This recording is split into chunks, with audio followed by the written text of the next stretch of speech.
নমস্কার বন্ধুরা, আজ আমি তোমাদের বানিয়ে দেখাবো টমেটো আলুর দম।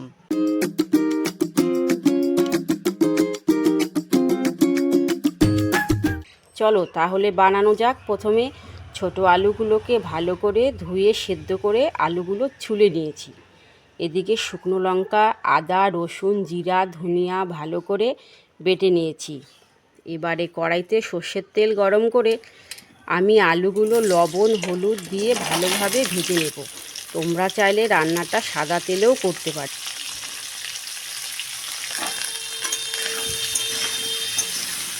আলুর দম তো অনেকেই অনেক রকমভাবে খেয়েছো, আর একবার যদি এইভাবে বানিয়ে খেয়ে দেখো, কথা দিচ্ছি ভাত, রুটি, লুচি, পরোটা যে কোনো কিছুর সাথে খেতে অসাধারণ লাগবে।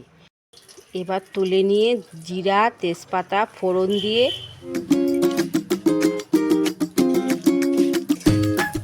দিলাম কেটে রাখা পেঁয়াজটা একটু ভেজে নেব।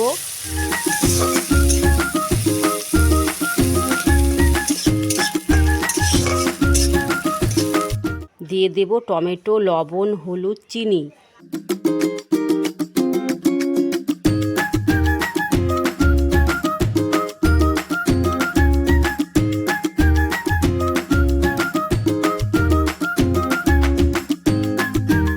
তারপর বেটে রাখা মশলা,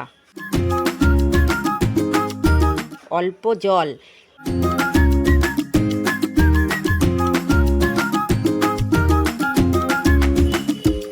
ভালো করে মশলা কষিয়ে দিয়ে দেব মটরশুঁটি।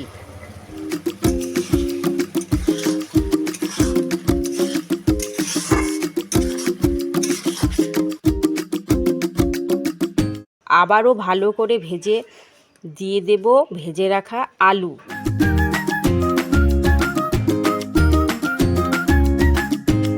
এবার সব কিছু মিশিয়ে দিয়ে দেব গরম জল বেশি দেব না।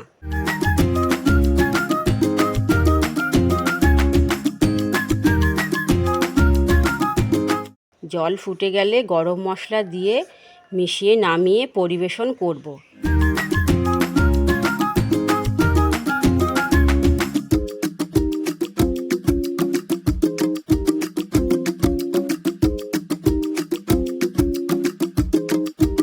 আর আমার রান্নাটা যদি তোমাদের ভালো লাগে, লাইক, কমেন্ট, শেয়ার করে পাশে থেকো। আর ফেসবুক পেজটাকে ফলো করে দিও। ধন্যবাদ।